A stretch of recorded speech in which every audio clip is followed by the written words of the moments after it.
Agora, nesse mandato, a gente perdeu espaço ou até comunicação com o executivo. A gente faz oposição muito forte ao governo federal. Isso, no final das contas, é mais um serviço de barrar, de puxar o freio de mão, de atrapalhar que o desastre ainda não seja ainda maior. De fato, o novo em Santa Catarina é muito fora da curva no sentido positivo. Em 2022, a gente sofreu os efeitos negativos da não expansão. Esse erro nós não vamos cometer ano que vem. Além de nós lançarmos candidatos no maior número de municípios, nos municípios onde tiver condição, onde tiver bons candidatos, onde as pessoas quiserem lançar, vai ter candidato novo. Além disso, muitos vereadores que são alinhados e até prefeitos de outros partidos serão bem recebidos no novo. Então, dificilmente você vai encontrar um outro partido que estuda o que é ciência política, o que é liberalismo econômico, como se faz gestão pública, como que se lê um orçamento. Isso tudo a gente tem. Na verdade, Blumenau quer que ele seja o candidato, porque em todos os lugares que eu vou, Alexandre, as pessoas perguntam, e o Tramontim? Eu quero voltar no Tramontim, e o Tramontim? Então, hoje, eu acho que ele nem tem mais o direito de dizer que não.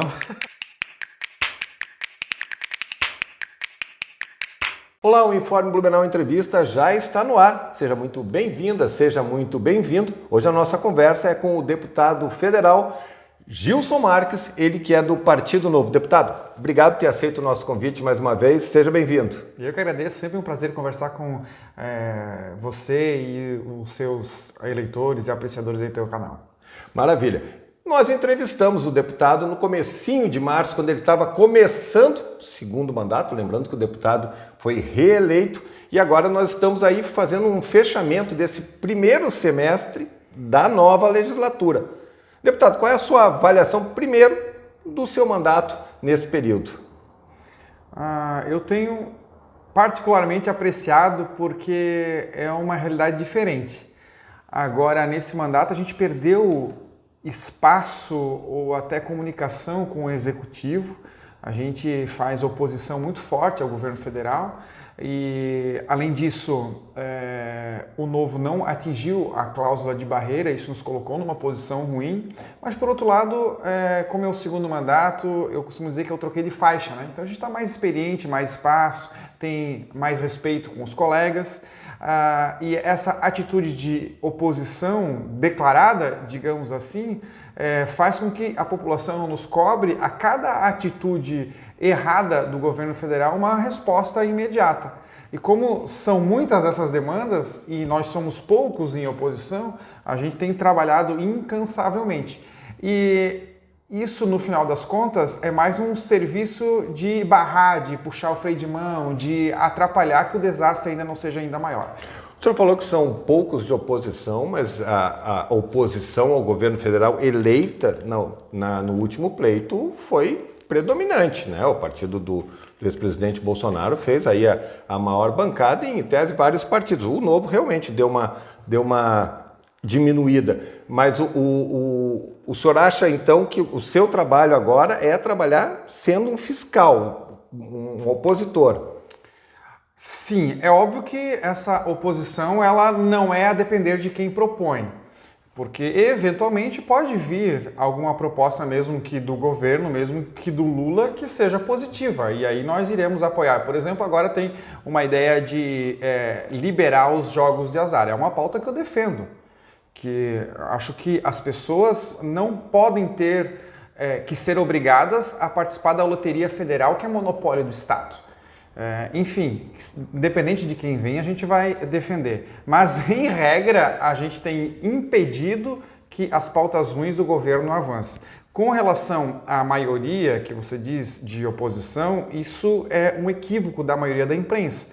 Porque, de verdade, o fato de você ser eleito por um partido, por exemplo, o PL, não significa que você vai votar com a pauta de oposição. Aliás, vários projetos importantes que a oposição obviamente deveria votar contra, por exemplo, aumento dos ministérios, teve lá 30 ou mais deputados do PL que votaram favoráveis. Aumentou em 60% o número de ministérios. O arcabouço fiscal, entre outras. E aí outros partidos que não é tão visível como oposição, por exemplo, União Brasil, mas que a imprensa identifica como a oposição, na verdade são base do governo.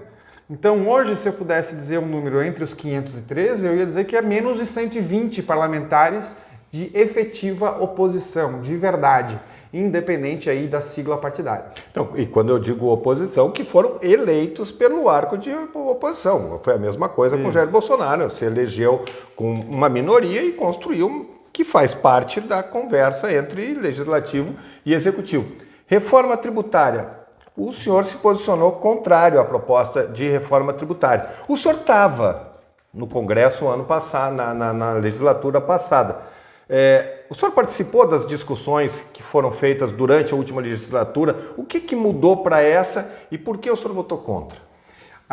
Esse é um ponto interessante. A PEC 45, que foi a que foi iniciada em 2019, eu estava na legislatura, foi votada na CCJ. Eu sou parte integrante da CCJ e votei favorável. A PEC 45, ela previa um imposto em substituição a 5, que era o IVA. Com o advento do novo texto, que foi diretamente a plenário sem comissão especial, que seria o normal, que é a regra regimental, se substituiu os 5, na verdade, por 3 impostos. O CBS, o IBS e o IS, o que por si só já é ruim, compromete a simplificação tão esperada por uma reforma tributária. Depois de aprovado o primeiro turno, foi aprovado também uma emenda aglutinativa que adicionou-se então mais um tributo, então substituiu-se 5 por 4. Além disso, tem vários pilares que foram alterados na reforma e que eu não concordo, principalmente aumento de arrecadação e carga tributária. A ideia inicial lá da PEC 45 é manter a arrecadação e simplificar. Só que, como o governo quer gastar mais, através, inclusive, do aprovado arcabouço fiscal com R$500 bilhão em 3 anos, o governo está procurando sangrar, suar mais a população através dos impostos para poder gastar mais. Terceiro pilar, isonomia. Nós, Santa Catarina, vamos sofrer ainda mais com a reforma porque não vamos fazer parte de uma coisa que chama Fundo de Desenvolvimento Regional. Ou seja, esse fundo, em parceria com o Conselho Federal, vão poder pegar uma parte dos recursos e mandar para regiões onde tem maior desigualdade social. O que vai fazer com os estados de Norte e Nordeste recebam uma fatia ainda maior do bolo. E o último problema da reforma é uma falta de autonomia ainda maior para os estados e municípios. Por exemplo, o município não vai ter mais como definir nem as câmaras vereadores e o IPTU. O próprio prefeito por decreto vai fazer, o que não constava lá na PEC 45. O ISS vai fazer parte agora do IBS, que vai ser considerado diretamente lá em Brasília através de um gabinete central. Ora, o que nós queremos é mais Brasil e menos Brasília. E a PEC, infelizmente, ela traz o caminho inverso, contrário daquilo que a gente espera. Então, nessa matemática, ainda que tenha acontecido, de fato, uma pequena simplificação, além desses 3 pontos negativos que eu mencionei, além do ponto positivo da simplificação, foram consideradas várias exceções. Por que acontece, Alexandre? Qualquer categoria, local, parlamentar, setor que vai a Brasília consegue uma exceção à sua reforma. Por exemplo, programações jornalísticas, a Rede Globo, por exemplo, vão ter um regime especial e vão pagar menos tributo que o brechó de bairro. Por quê? Porque eles conseguiram um lobby suficiente para conseguir essa exceção. Por exemplo, parques temáticos, a mesma coisa. Eu não concordo com exceções. Quanto mais exceção você tem no sistema, mais o sistema comum fica caro para todos. Então, por conta disso tudo, na minha matemática de análise legislativa, a reforma, infelizmente, é pior do que não ter a reforma. Sem contar, e é muito importante, que 90% de toda a reforma ela é decidida e vai ser definida em uma lei complementar que não existe. Inclusive, nem se sabe qual é a alíquota, que o IPEA fez uma pesquisa na semana retrasada que deve ser a maior do mundo, a mais de 28%. E ainda deve passar pelo Senado, que historicamente vem piorando os textos que saem da Câmara, infelizmente. Então, a expectativa não é boa. Deputado, o senhor, pela sua formação, o senhor é advogado, o senhor também é empresário, e a gente percebe a grande maioria das entidades empresariais favoráveis à proposta que foi adotada. Com exceção do governador Jorginho Mello, a maioria dos governadores entendeu que era a proposta possível, né, dos principais estados, das principais ideologias. Esse pessoal entendeu errado. Não, na verdade, o que acontece, Alexandre?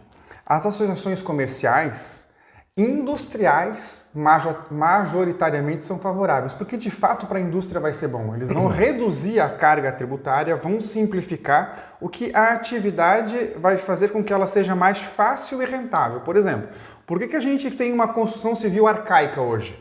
Porque é mais fácil fazer o pedreiro dobrar o ferro, porque a mão de obra ela custa mais barato em comparação a toda uma industrialização para fazer a laje, por conta do imposto.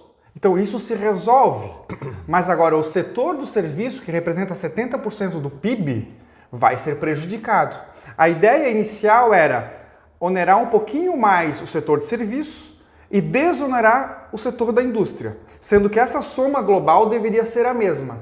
O que aconteceu? Essa soma global não vai ser a mesma porque vai ter aumento de carga, de arrecadação, e eu aposto com qualquer um aqui que nos ouve que vai acontecer. Só que para a indústria vai ser melhor. Com relação aos governadores, a exemplo do Tarcísio, que foi o grande nome dessa reforma, até digo, arrisco dizer que ela estaria morta se não fosse ele. Ele se posicionou de um dia para o outro surpreendentemente a favor da reforma. É a confiança em que ele teve do relator e dos líderes partidários de que a proporcionalidade, a isonomia e a autonomia seria remediada. E isso não foi completamente respeitado. O que a gente conseguiu? Que lá no Conselho Federal tivesse um artigo de que a representação nas votações tivesse que respeitar 60% da população. Ou seja, Sul e Sudeste, 7 estados, digamos assim, nunca iriam ganhar em comparação aos outros 20. Só que esses 7 estados representam 70% do PIB e mais da metade da população. Então tem uma trava lá de que 60% da população, ainda que em estados menores, seriam respeitados. E isso consta lá. Além de que eu acho que existe um risco dessa trava sair lá no Senado, porque São Paulo tem 3 senadores, não importa se tem 70 deputados que fizeram o lobby na Câmara. Isso não foi suficiente nem o combinado para respeitar uma verdadeira autonomia e uma federação dos estados. Grande parte disso ainda assim vai ficar vinculada a um Conselho Federal, ao Senado Federal e ao governo de plantão, que não se sabe qual vai ser porque a projeção dos efeitos da reforma fica para lá de 2033, né? Deputado, para encerrar essa parte onde a gente está analisando o seu mandato, está muito claro, né? O senhor vai ter uma postura de oposição, de fiscalização. E tem algum projeto que o senhor pensa que para ver como é que o senhor está vendo também as questões relacionadas aí à BR-470? O senhor mora em Pomerode, sabe como é que é a tranqueira aqui.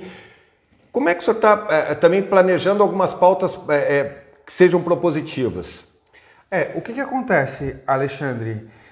O que as pessoas não imaginam é que tudo que precisa ser feito em termos de infraestrutura, de compra de equipamentos, inclusive da saúde, um raio-x, uma ponte, um viaduto, precisa de recursos. Existem 2 formas de você resolver o pagamento dessa infraestrutura, desses equipamentos. A primeira forma é você economizar, e aí você tem uma sobra de caixa e faz o investimento. E a segunda forma é você não economizar, recolher mais dinheiro da população e fazer o investimento. Então você, trabalhador, você escolhe. Se o governo, seus representantes não fazem economia, a pergunta que fica é quanto você quer pagar a mais de tributo para que haja esses investimentos. O governo federal, ele agora eleito em 2022, ele tomou como posição e como postura claro e não escondida tirar mais dinheiro da população para fazer os investimentos, para fazer os gastos, inclusive aumentando a própria estrutura. E isso corresponde, inclusive, num aumento do déficit primário. Ano passado, em 22, a gente teve um superávit primário. Esse ano se estima em torno de 130 bilhões de reais de déficit. Ou seja, ele está pegando dinheiro emprestado, seu, está recolhendo mais tributo seu, para fazer investimentos que até muitos deles são importantes. BR-470 não é um gasto. Muita gente lá em Brasília acha que é para chegar mais rápido na praia. Mas tem morte, tem pensionamentos, tem economia. Economia, 40% do PIB escoa por ali do oeste, mas o fato precisa de dinheiro. Então o que acontece? Uma parte, embora muito pequena, desse valor que está se fazendo dívida, que está se tributando mais, que está se comprometendo o circuito da economia, vai para investimento. Então, para a população, aparentemente dá uma falsa ideia de coisa boa no momento atual. Só que isso tudo vai ser pago no momento seguinte. Então, o que eu quero dizer é de que eu acho que com esse gasto a mais que vocês vão pagar, eu imagino que em muitas obras, inclusive a 470, já foi destinado inúmeros recursos, a mais inclusive do que a gestão anterior, para fazer essa duplicação. Essa obra que você mencionou, que é ali do Badenfurt, inclusive está a toque de caixa. Eu passei ali, tinha 3 caminhão, 2 trator, coisa que nunca se viu. Coisa boa, né? Coisa boa. Coisa que nunca tinha se visto nos últimos 4 anos. O problema, como eu disse, é você ir na concessionária e comprar a Ferrari e só tem dinheiro para comprar um Gol. Essa é a realidade que nós temos. Ah, Gilson, mas a Ferrari vai trazer esse efeito. Concordo. Mas tem um custo e nós estamos pagando e vai ser caro. É isso. Vamos lá falar um pouquinho sobre a questão local, a questão das eleições de 2024. A gente percebe uma grande mobilização do Partido Novo. E antes de começar a falar dessa mobilização, principalmente aqui no Vale Europeu, aqui na região, qual a importância de Santa Catarina para o Partido Novo? Porque em Santa Catarina a gente percebe uma força, o senhor foi reeleito brilhantemente, uma grande votação, mas a gente percebe que o governador de Minas também teve um desempenho bom na reeleição, mas a gente percebe uma diminuição do Novo nacionalmente. E a gente percebe que aqui em Santa Catarina parece que a toada é outra, porque muito se fala nas boas perspectivas do Novo para a eleição do ano que vem.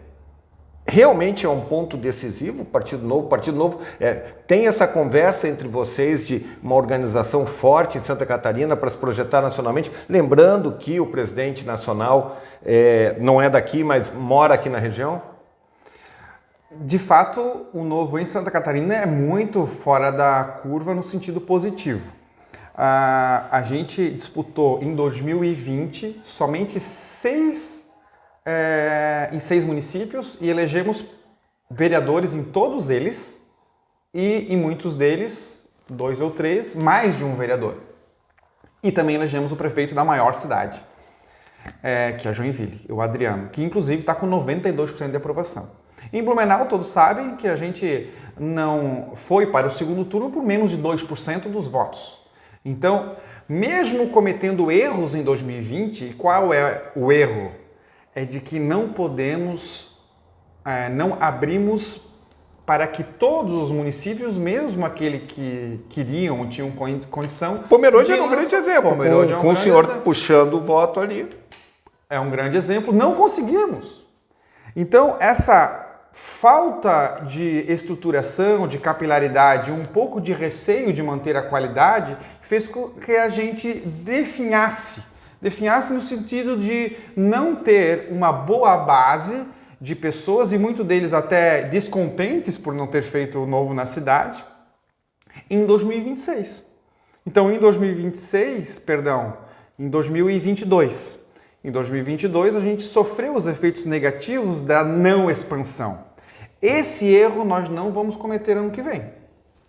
Além de nós lançarmos candidatos no maior número de municípios, nos municípios onde tiver condição, onde tiver bons candidatos, onde as pessoas quiserem lançar, vai ter candidato novo. Além disso, muitos vereadores que são alinhados e até prefeitos de outros partidos serão bem recebidos no novo. Por exemplo, essa semana, aliás, semana passada, veio ao novo o Arão, que é o prefeito de Ascurra, que é o perfil do Partido Novo. Então, vai acontecer isso provavelmente com mais políticos bons na janela partidária do ano que vem, fora os que serão eleitos, fazendo todo um bom chão, um bom preparo e fundamento para em 2026, porque vai ser decisivo para nós. Em 2026 a gente precisa ultrapassar e vencer a cláusula de barreira, coisa que a gente não conseguiu em 2022. E é uma quebra de paradigma do próprio Novo, né? O senhor falou do prefeito de Ascurra, Arão Josino, que apesar de muito novo, tem uma história ligada à política tradicional, que muitos de vocês sempre cobravam, e aqui não tem juízo de valor algum, até porque eu não faço esse tipo de crítica. Vocês filiaram essa semana também a vereadora Ana Paula ali de Indaial. Então, a gente percebe que vocês estão buscando nomes e nomes que também estão se aproximando, que é uma quebra de paradigma. O Novo está vencendo alguns próprios paradigmas deles, sem fugir das raízes do Novo. Exato. A Ana Paula, por exemplo, ela passou por um processo de 6 meses de alinhamento. Ela fez um curso, ela teve que passar por algumas leituras, por testes, e aí sim ela é aprovada no final, e aí ela conseguiu vir para o Novo, onde hoje ela faz parte da família. Então, essa mudança de paradigma, ela consiste, Alexandre, essencialmente em não presumir de que uma pessoa que toma uma atitude que não concorde hoje, ela não pode evoluir, ela não possa pensar diferente ou se autocorrigir. Hoje, inclusive, eu posso estar errado, ou você, e aí a gente estuda, tem acesso a uma outra literatura, alguma outra aula e muda de opinião. Isso faz parte de uma evolução. E a Ana Paula, inclusive, as conversas que eu tive, eu tenho uma boa relação com ela no passado e eu tenho agora, ela demonstra uma evolução muito grande. E a gente tem esse suporte, coisa que os outros partidos não têm. Então, dificilmente você vai encontrar um outro partido que estuda o que é ciência política, o que é liberalismo econômico, como se faz gestão pública, como que se lê um orçamento. Isso tudo a gente tem. Vamos lá. Com relação a Blumenau, em tese está tudo, parece que ainda encaminhado para ser o promotor Odair Tramontim como candidato. O senhor ainda, na entrevista que a gente fez, o senhor defendeu a candidatura dele. Ele ainda não oficializou, mas em tese o Novo está trabalhando com ele para ser o candidato a prefeito da cidade. É isso. Na verdade, Blumenau quer que ele seja o candidato, porque em todos os lugares que eu vou, Alexandre, as pessoas perguntam, e o Tramontim? Eu quero votar no Tramontim, e o Tramontim? Então, hoje, eu acho que ele nem tem mais o direito de dizer que não. Pô, que quadrado, hein, promotor? Ficou numa saia justa agora. Mas então, pegando agora, vamos lá, quem seria o parceiro? Essa semana nós entrevistamos o deputado estadual Napoleão Bernardes e na semana passada nós entrevistamos o deputado federal Ismael dos Santos, que é presidente do PSD. E todo mundo diz que o PSD está conversando com o Partido Novo e pode ser o PSD que fecharam uma dobradinha com o Novo. Pode ter essa possibilidade do Novo vir a fechar com um partido, em tese, tradicional e ainda partido que faz parte da base governista do Lula? Olha só, nós temos a certeza de que eventual parceria vai ser na condição de vice. Então o Tramontim ele seria o protagonista. Isso não acho que nenhum dos partidos ou pessoas está em debate. Cogitou diferente. Então, na verdade, é mais um apoio à nossa candidatura, o que é muito bom. Porque vocês também têm uma dificuldade de tempo de televisão, essas coisas também, né? Isso, existem outras dificuldades. Os públicos, eventualmente, são diferentes, o alcance é diferente. Quando você fala de uma grande prefeitura, é uma estrutura onde precisa, em várias colocações, você dividir atividades. Então, eu considero positivo. Inclusive, o próprio governador Romeu Zema, ele fez coligações, apesar do vice dele também ser do novo Matheus Simões, ele fez coligações com outros partidos que fez com que ele, de cara, garantisse a eleição no primeiro turno. Muito provavelmente existe uma chance disso acontecer em Blumenau também, o que é positivo. Então, não vejo como algo escrito na pedra que não vai haver coligação, porque o Novo já considerou isso positivo, desde que o que for combinado anteriormente seja aceito por ambas as partes. O que é combinado não é caro.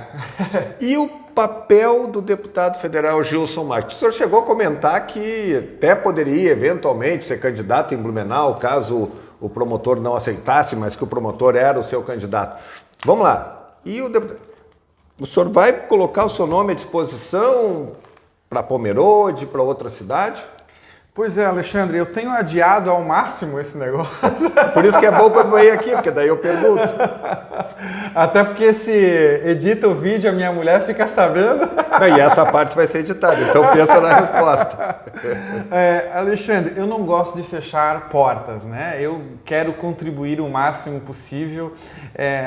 Eu sei que as pessoas gostariam que eu tivesse mais perto e participasse de alguma disputa aqui em Santa Catarina, mas por outro lado eu gosto e faço a diferença lá em Brasília, eu represento uma região, uma ideia, então eu fico com um cavalo em cada membro. Como eu não preciso decidir agora, eu vou aguardar passar mais água na ponte para ver o que eu vou fazer da minha vida. Mas em Blumenau, se acaso o Tramontim disser eu serei um escudeiro e vou ajudar ele e quero que ele seja o candidato. Só irei cogitar participar da eleição em Blumenau caso ele não queira, caso ele não possa, caso ele desista, o que é altamente improvável. Em Pomerode eu vou me dar o luxo de aguardar um pouco mais para frente para tomar a decisão. Deputado federal Gilson Marques, do Partido Novo, obrigado pela entrevista, bom resto de ano, bom trabalho lá em Brasília. Eu que agradeço, pessoal, me acompanhe nas redes sociais, Gilson Marques, qualquer coisa é só mandar um alô por lá que eu vou me esforçar demais para responder vocês. Um grande abraço. Obrigado mais uma vez, esse é o Informe Blumenau Entrevista, abrindo espaço para todos os nossos representantes em Brasília e na Assembleia Legislativa. Um grande abraço, até a próxima.